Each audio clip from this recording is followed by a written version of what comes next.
We welcome Steve Bone to the Pompey Sound microphone. Steve, are you well? And what is running through your fine mind at this minute in time about Pompey? I am well, thank you very much. Thank you for having me on again. Looking forward to the Sheffield United game, which I'm sure we will do together during this chat, and reflecting a little bit on Preston, which I actually thought was one of the least disappointing defeats of the season, actually. There's a few people getting worked up about it, as they do about any defeat, which is fair enough that people are allowed to get worked up about us losing. But I thought, in the grand scheme of things, the run we've had recently, it was only our second defeat in 10 league games. That's not bad. That's not a terrible record. We didn't get hammered, we didn't get made to look silly. We only lost 1-0, and I think for large parts of the game we were the better team, and our fans made more noise than their fans as well. I know that doesn't get you any points, but it's still worth mentioning. Obviously the problem was we didn't work the keeper. We didn't look a threat where it mattered, which is a worry. I think that's another indication of how much we miss Colby when he's not playing. But on the whole, I wasn't. It was a game I kind of half expected us to lose. I think I might have predicted a 1-1 draw on here last week, so I wasn't a million miles off. But you can cope with those away defeats as long as you keep getting it right at home. And we've got some home games to come. We've also got some winnable away games actually to come. So looking back, not too disappointed. Looking forward, cautiously optimistic about the next couple of games, while keeping one eye as ever on who's coming out of the treatment room and who's going into it, and also whether the pitch will be okay after rain and more rain. We'll come back to the pitch. We must, because there's a story floating around today that they're keeping an eye on it. So we'll come back to that. Can I next ask a complex question, and that is your reaction to I think it's 23-man squad that Pompey have registered, because there were one or two surprises there, but overall, what do you think? Yeah, I think it was pretty much as expected. I don't think there was anyone in it that we thought would never be anywhere near it. There's a couple of people in it who are currently injured, but what has surprised some is that there's a couple of people who aren't in it who are still at the club and are currently injured. And it sounds like, from the explanations we've had from John Messino and Richard Hughes since, that is simply a case of keeping their options open. So that we've got 23 registered at the moment. If there's somebody in the squad who suddenly becomes available again, Harvey Blair I think is one example that's been given. If he suddenly became available for this Saturday or next Saturday or whatever, he can be very quickly registered, added to the 23, and he can play, no problems. I think that what they're trying to do is, if it turns out that a couple of those who are not in the squad prove to be injured more long term, then there's a space there for them to bring in a free agent or so on. So it kind of seems the sensible way to go, really. I don't think there's anyone who's not registered who you would think, well, why on earth isn't he registered? Injury seems to be the only reason they haven't registered people.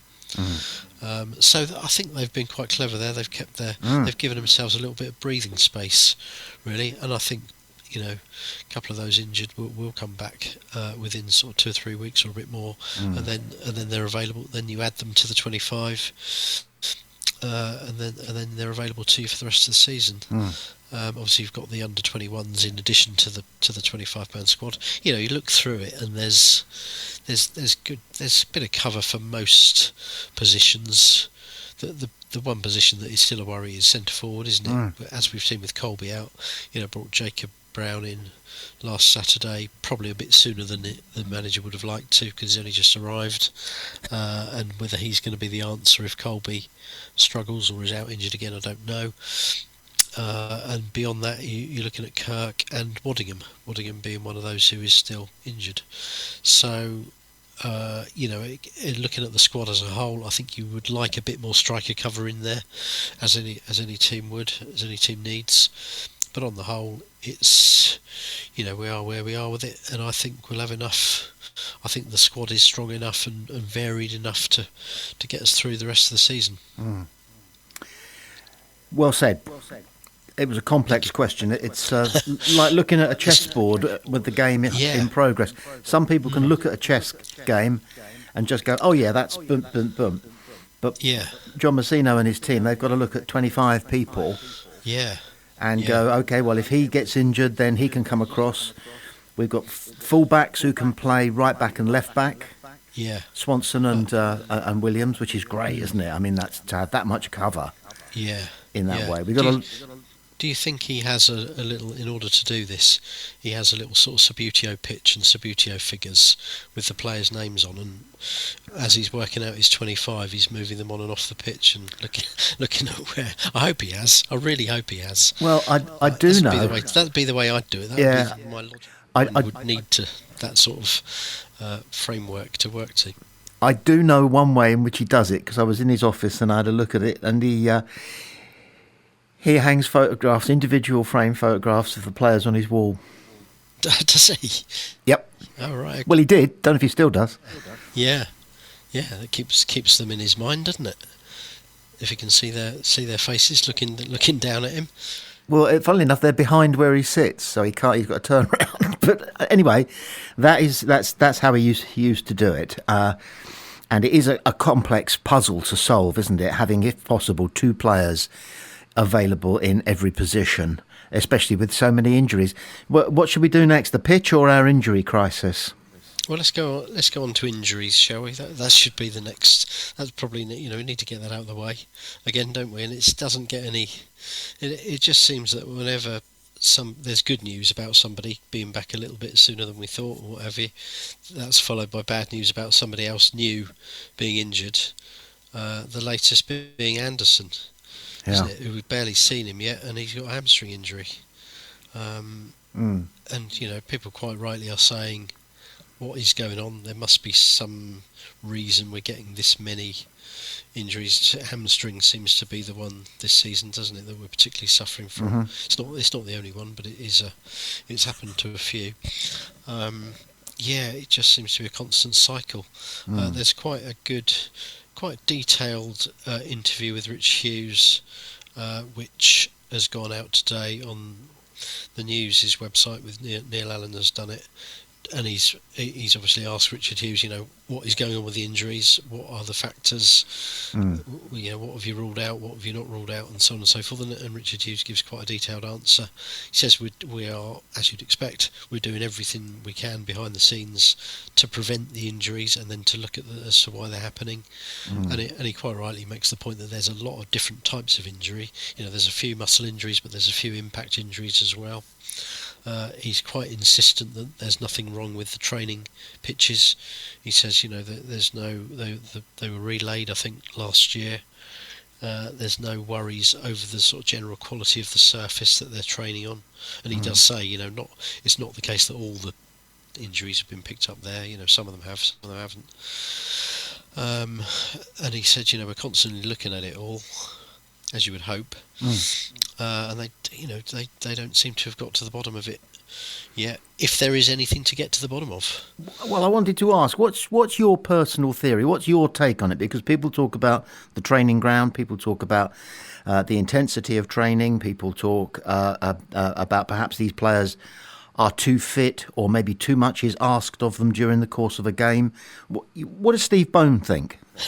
I think I don't have any magic answers to it, but I think the biggest factor is the way the intensity of football has changed over the past few years, and I'm talking about probably in the past 5 years even, since you go back to, it's a useful sort of time to go back to and judge things by. You go back to COVID and the lockdowns and the period where we had no football, and then we had behind closed doors football, and then it came back.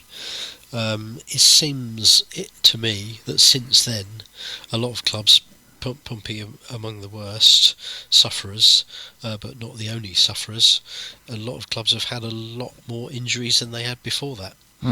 I think football has evolved quite quickly into being a faster game, a more pressing game. So over the 90 minutes, players are expected to be sprinting more, generally sort of, over short bursts to press and to move quickly in possession as well. That's when you're playing the number of games they are. When you're playing 2 games a week, which they often are. To have that sort of intensity, although you hear people say, "Oh, they only have to work for 90 minutes a week or 180 minutes a week." That's not much, but actually, with the intensity that's expected in that short period of time, it's a lot. It's a lot to ask of the muscles in players' bodies, isn't it? And some will cope with it without any problem at all. Others will struggle at times. Others will struggle all the time, and that's where you're seeing, I think, so many injuries. A lot. You look at injuries again, not just at Pompey, but across all clubs at Premier League level and below. There's a lot of younger players getting injured now, which you wouldn't have expected previously, would you? You'd have thought maybe the sort of older age bracket, the 30 pluses, would have been the ones more likely to sort of suffer from the greater intensity. But I think it's all ages now. There's plenty of 18, 19-year-olds, as we've seen, picking up these injuries as well. And if it is down to the way football has changed, then football's going to have to maybe change again, isn't it? You can't sustain over a long time this level of injuries. When players are having to, when clubs are having to pay players while they're injured, which obviously they are, and quite rightly they are. How many of them, apart from the very rich ones, how many of those clubs can sustain that? Having 25 players and 8 of them at any one time are injured doesn't add up, does it? So I can only think that is the biggest factor, the way that football has changed. Okay, can I get you to try this one? It is very complicated again. I'm asking you lots of complicated questions today, but you don't care, do you? It's this. Supposing we took our foot off the gas on the pitch and reduced the amount of press and reduced the amount that we expect players to run, particularly stop-start at speed. And supposing we took our foot off the gas in training, because we know that John Messina wants his players to impress him in training, and that means they've got to give it their all.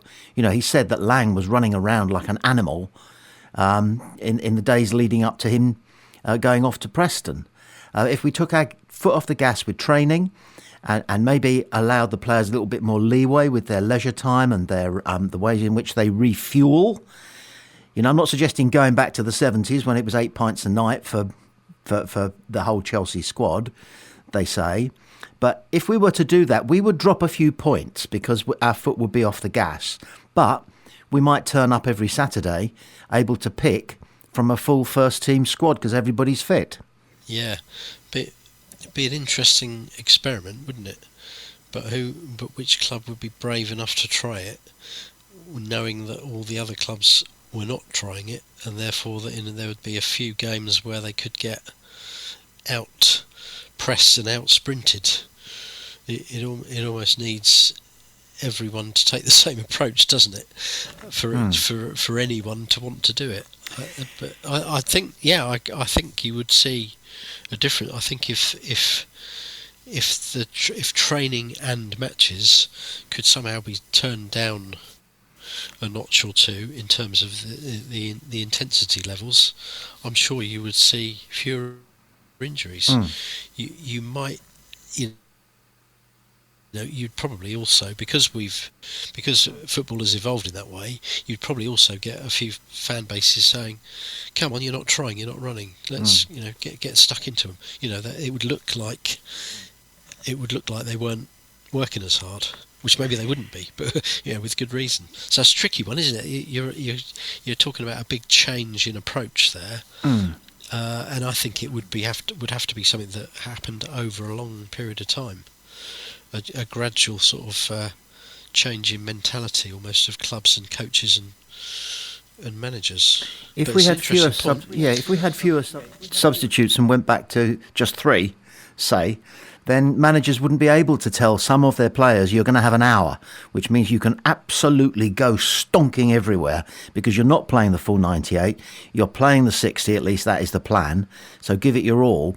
If players are all expecting that they're going to be out on the pitch for 98 minutes, then you've got to pace yourself slightly differently. Yes, yeah, that's true, and it's become a very different tactical game now, hasn't it? With the number of substitutes that are allowed to be brought on, and how many times you can stop the game to make the changes. You very rarely now see a team only making changes because of injuries. Almost every game, a team will make 3 to 5 changes, and most of them will be tactical. Fresh legs. Yeah, and that does, I suppose that in a way gives managers an excuse to say, as you say, you might say to 2 or 3 of your players, right, you won't have to play 90 minutes, so go and give it your all. Go and wear yourself out after 60 or 70 minutes, and we'll bring you off. And maybe there is a link there between that sort of expectation on players and the frequency with which they're picking up injuries. Yes, it's not an easy answer to it. It'd be interesting to have John Messino and his coaching staff on, wouldn't it, and hear their thoughts on that. He has said, hasn't he, that football today is partly the way football is partly responsible for the number of injuries we're getting. I don't think anyone has tried to sort of deny that, but it's just the extent to which that is the case. Okay, well done. That was another tricky one I had to ask you, and very grateful for an excellent answer as ever. Thank you. I know you want to talk about, and I really want to hear what you have to say about where Pompey sit at the moment amongst the fellow down amongst the dead men of the relegation thing. What sort of danger are we in? And you're going to go so far as to name your 3 that are going down? I might do, having put that thought into my head. But about 2 hours after we spoke last week, I had the radio on in the car, and the best news of the week arrived in the form of Leicester getting a 6-point deduction. And I'm not just saying that because I don't like Leicester. I mean, I do remember, like I've got a long memory. We all remember 1993 when they finished way below us in the league table. We could barely see them from the lofty position we were in, and then we played them in the playoffs, and with a bit of help from the referee and the linesman who didn't spot a blatantly offside goal, they beat us in the playoff semi-finals. Never forgotten that one. Haven't thought much of Leicester City since. So in that respect, I was pleased to see Leicester docked 6 points for their sort of financial misdemeanours. But whoever it had been, if any other club in their sort of position in the league had been docked 6 points, meaning they go below us in that bottom group, that would have been good news in my book. Might be a bit mean-spirited, but there we are. It's not. We haven't decided to dock them 6 points. They've brought that on themselves, and they're now right in the battle, aren't they? And if they thought they could get quickly out of it, then what happened to them on Tuesday night has probably convinced a few more people that they're in it.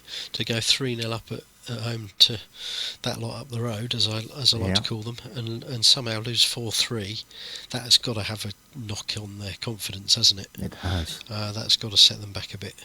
And you look at that bottom of the table. It's not impossible that the 3 clubs to go down this season could be Sheffield Wednesday, Leicester, and West Brom.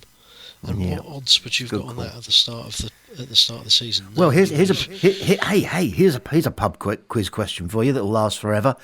When was the last time a team won the championship of the English First Division, and then a short time later ended up in the 3rd tier? Yes, as in Leicester City. Yeah, it would be a 10-year turnaround, wouldn't it, if they were to go down? Is that what it was? I think they won the Premier League in 2016. I think.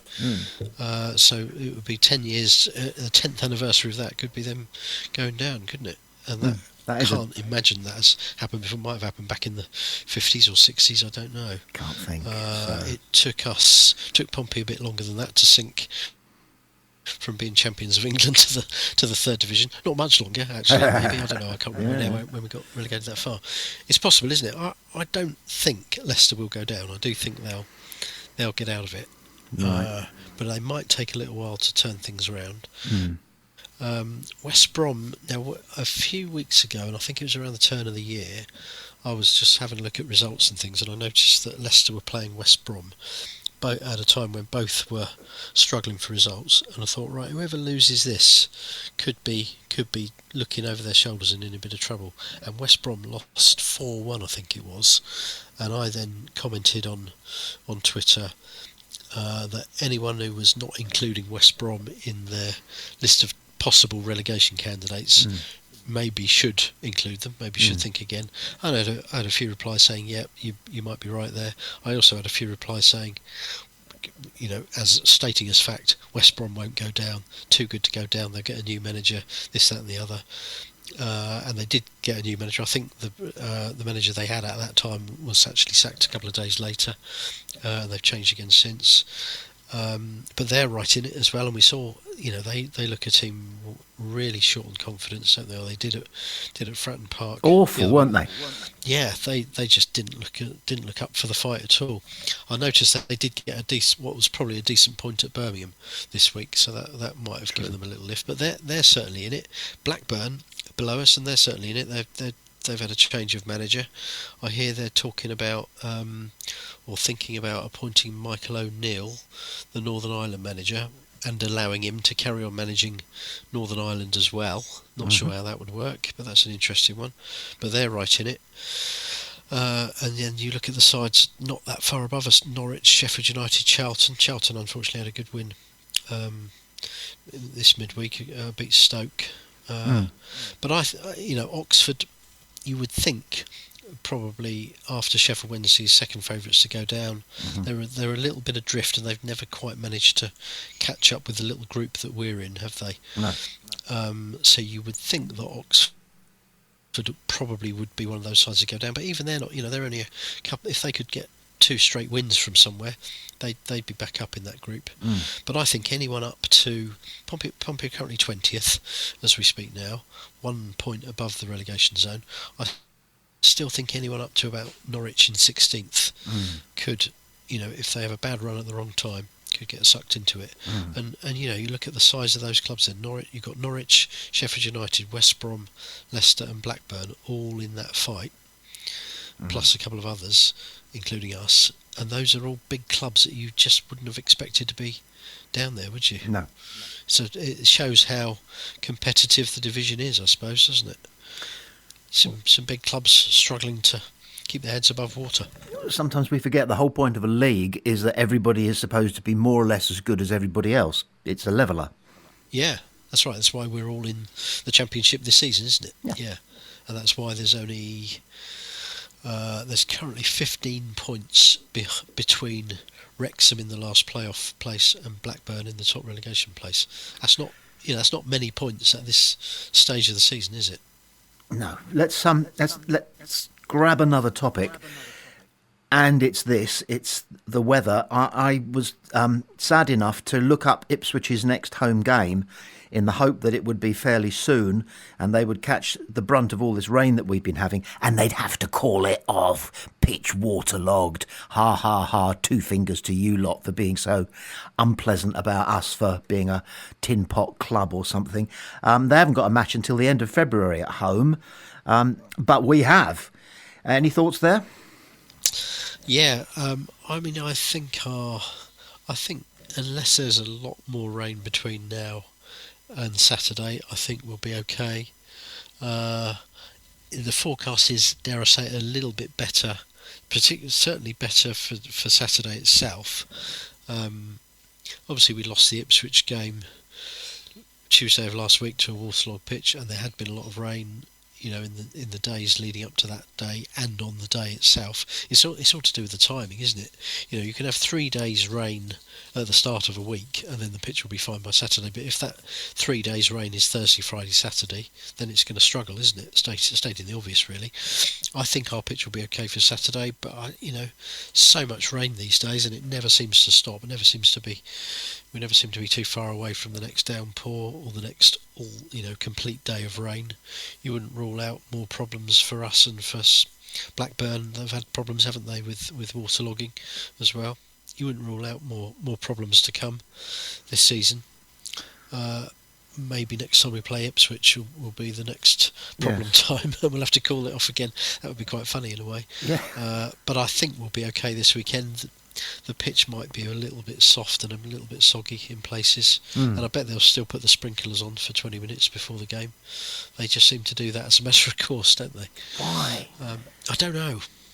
I can understand. I don't get it. Wanting to make the pitch have a little bit of zip here and there, but when it's had so much water on it and sinking into it, I just don't see the need for that at all. I'm sure there's a scientific reason why they do it. Either that or it's on a timer and nobody can find the timer. They can't switch it off. I don't know. Well, but no, I think we'll get a game in, and I don't think we want to get any further behind with our games in hand, do we? Apart from anything really else. don't. No. Let's get it on.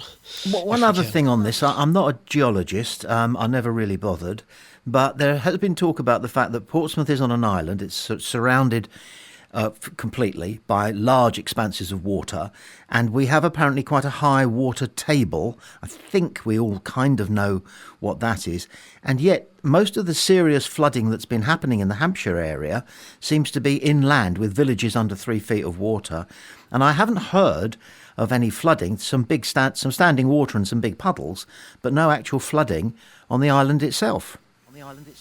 No, that's true actually. Yeah, and that is quite odd when you think about it in those terms, isn't it? Is it to do with the areas near rivers being a bit more prone to it? We're flat, aren't we? And I think if you've got hills and valleys, then the water can obviously collect and run places, down. Yeah. But I think the high point of the island of Portsea is probably about 6 feet, isn't it? Compared to I think so. Yeah, inland. It's not the hilliest, is it? And Dorset is positively corrugated, isn't it? Yeah, it is. It is. That may be it. You see, you know more about geology than you're letting on, I think. We haven't had too much flooding.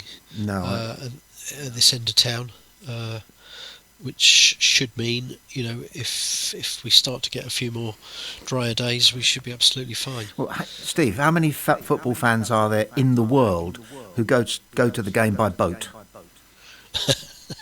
I have been known to. I know, that's what I'm saying. I've been known to take the Gosport ferry. Yeah.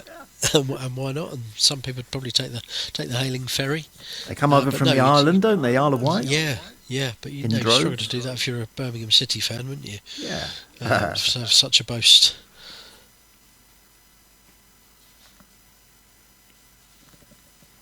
Are you still there?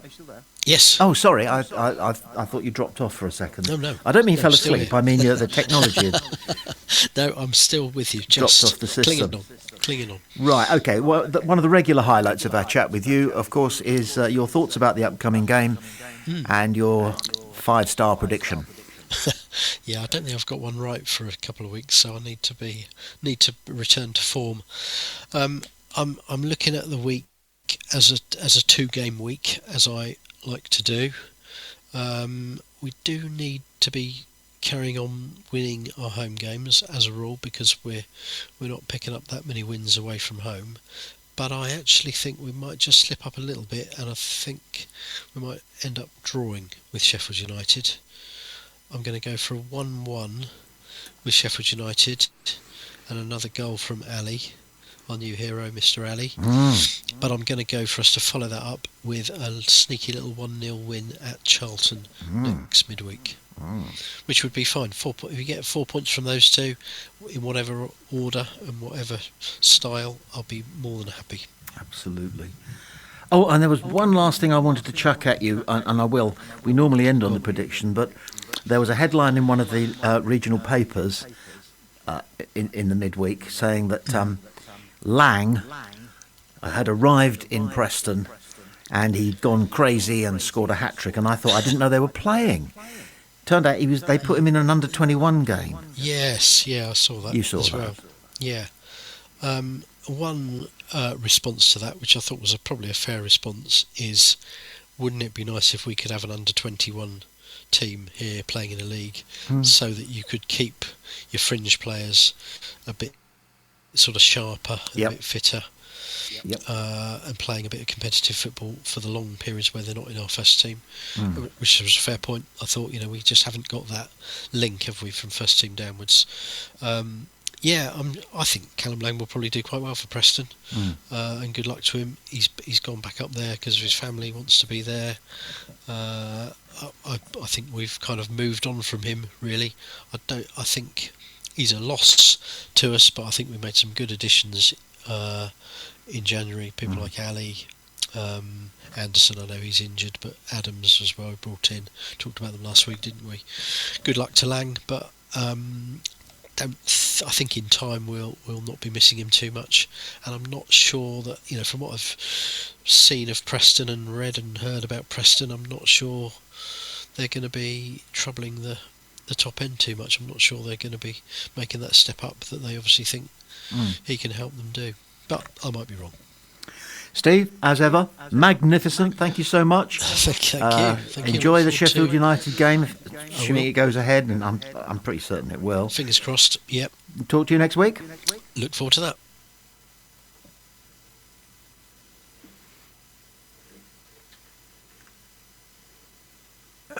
There we go. The cursor always goes missing.